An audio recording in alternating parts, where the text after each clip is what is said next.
we now have 50% more microplastics in our brains. For people who had dementia, they found that they had more microplastics in their brains when you compare them to people who did not have dementia. This morning, more and more microplastics ending up in our brains, according to a new study. And Wendy Williams is addressing her dementia diagnosis in a new interview.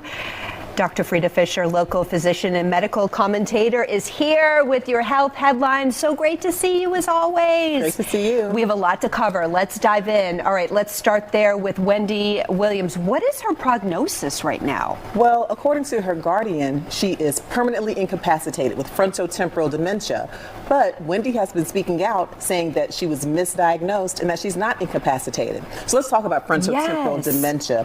With that, you have issues with your frontal lobe, with your temporal lobes, and you literally get a degeneration of these neurons, and it can cause memory loss, impulse control loss. It can cause you to have a loss of doing everyday activities like writing a check, daily planning.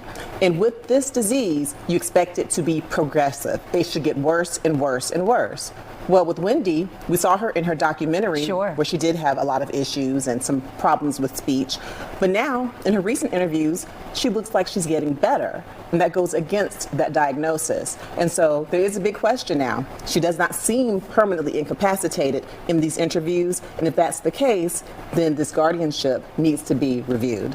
I mean, Bruce Willis comes to mind. Is he someone with FTD? Absolutely. He has the FTD, frontotemporal dementia. And it typically occurs in people who are younger, like ages 40 to 65. And Bruce Willis was diagnosed in his 60s. He had language issues according to his family and cast members. And he does seem, unfortunately, to be progressing and getting worse, as is the natural history of the disease.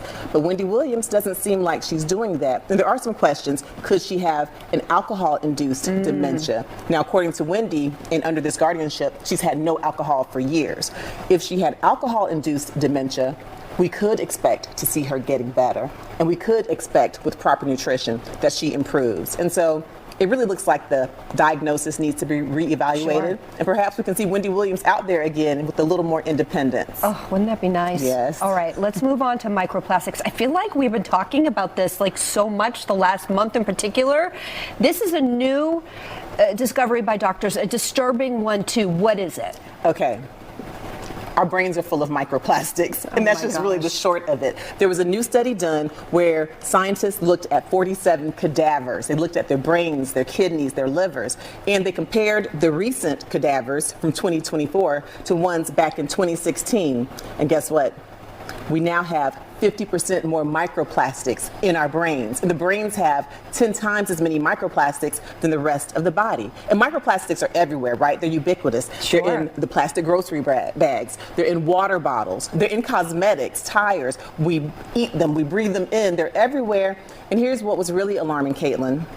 For people who had dementia, they found that they had up to 6 times more microplastics in their brains when you compare them to people who did not have dementia.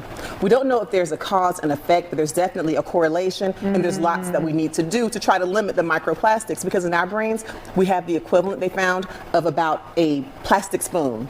Okay, and scientists say that we eat so many microplastics. If you think about a credit card, a plastic credit card, that's how much we eat in a week of microplastics. Well, that's troubling.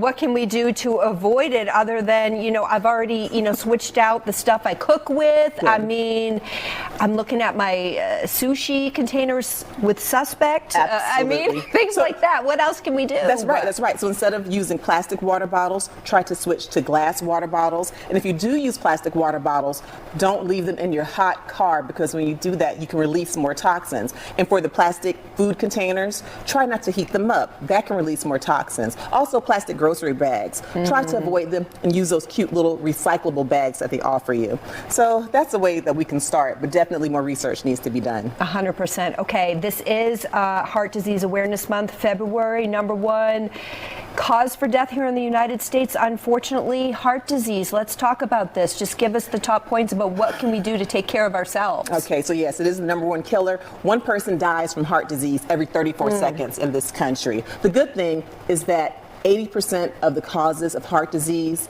are preventable. There you so when go. you think about things like high blood pressure, diabetes, living with obesity, having high cholesterol. So if we exercise, the American Heart Association recommends exercising 150 minutes of moderate exercise per week. We also want to eat mostly fruits, vegetables, follow diets like the Mediterranean diet, DASH diet. So yes, it's the #1 killer.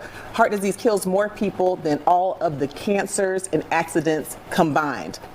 But there are things that we can do about it. It is preventable. And you mentioned symptoms, one of them being high blood pressure, right? Yes, that's a huge risk factor. Do you know that about half of the adults in the United States have high blood pressure? Most don't have it under control, but absolutely. And I am a specialist with high blood pressure and kidneys, and so I see it every day. And there are things that we can do, not just with medicine, but we can use food as medicine, lifestyle as medicine. You definitely want to consult your physicians, and we're not defeated by this. There are things we can do, but we have to be aware and be screened for heart disease. There are screenings. And we're looking at you at home. You need to make those doctor's appointments. Make them for your family members, your spouses too. Thank you so much, Dr. Frita.